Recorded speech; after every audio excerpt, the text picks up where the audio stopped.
Hey everyone, welcome to a special Monorail movie review about the latest movie out there, and it is Spider-Man Far From Home. I always get that almost confused with Homecoming. I'm surprised they had home in both titles. But anyway, I am here with our normal special guest, Kim. Hey. Hey, Kim. All right, well, let's get started on this because there's a lot I'd like to get in the next 8 to 10 minutes. Yes, so we are leading into phase four of the Marvel Cinematic Universe, and this is kind of is the next chapter, and the storyline follows right after Avengers Endgame. So we are going to make this completely spoiler free, Correct. Spoiler free. and we have both seen the film. What did you think? I thought it was one of the best. It was the most fun film I've ever seen. It was fun, and I think Tom Holland makes a great Spider-Man. I think he's my favorite one so far. I think so too because actually when I got home yesterday afternoon, there was two other ones on, one with Tobey Maguire and one with I don't know who the guy was.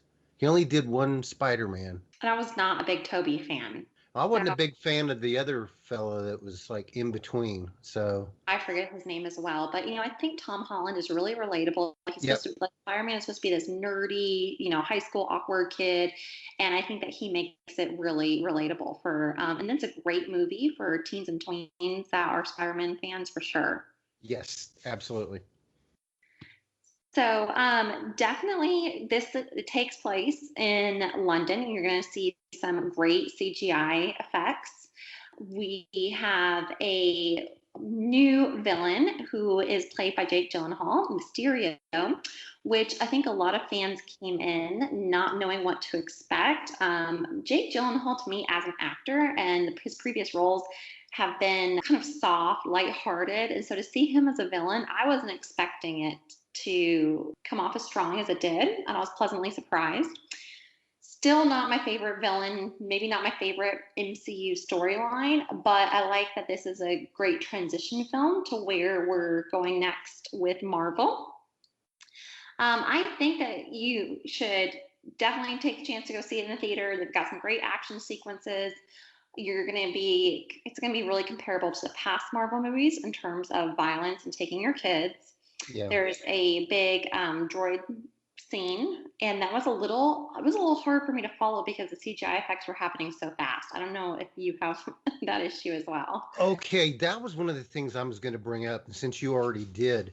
Why are all of the action scenes, and this goes back into a lot of the Marvel stuff, I guess probably starting with Thor Ragnarok. Everything happens so fast you can't see or tell what's going on. And that's why I like to go see the Marvel movies a couple of times sometimes because it takes a while to process everything that's happening between Agreed. the storyline and action sequences. And then they always drop some great Easter eggs in these films.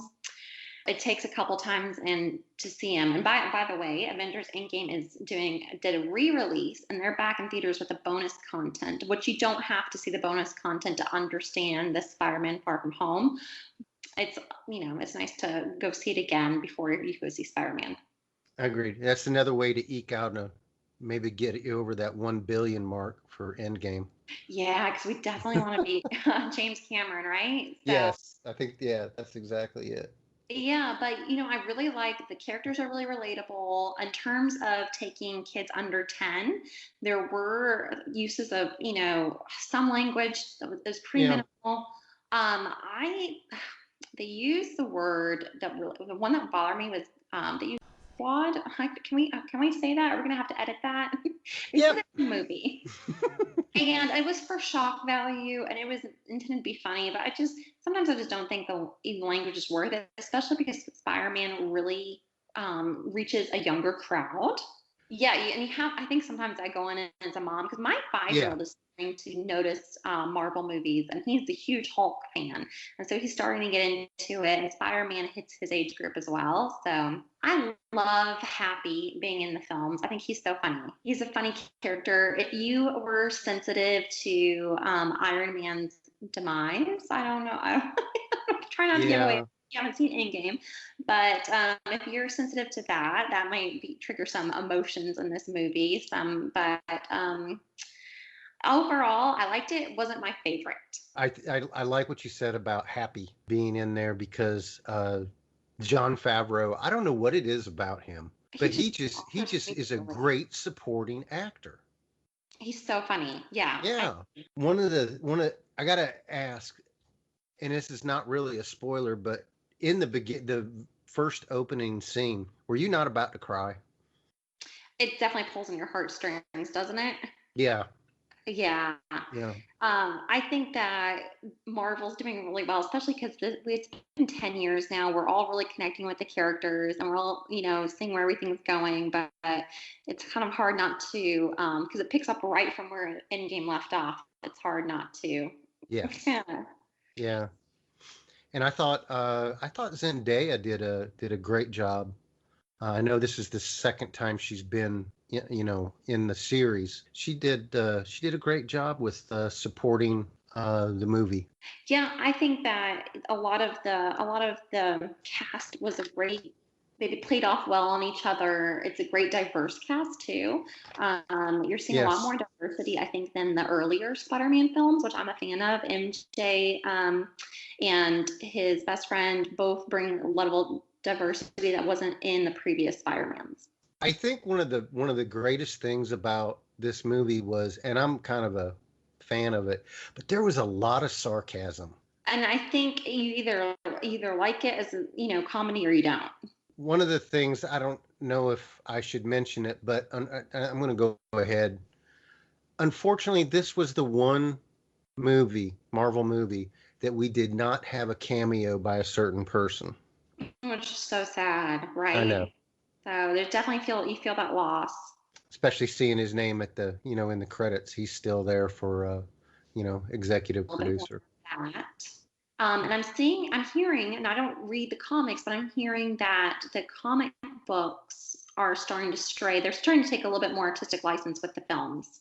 You're a fan of that or you're not. And if you really follow the traditional comics, then you might be, disappointed. Yeah. But overall, on a scale of 1 to 10, what'd you think? I'm gonna go with 7. What do you think? I'm a 9, Okay, solid that's 9.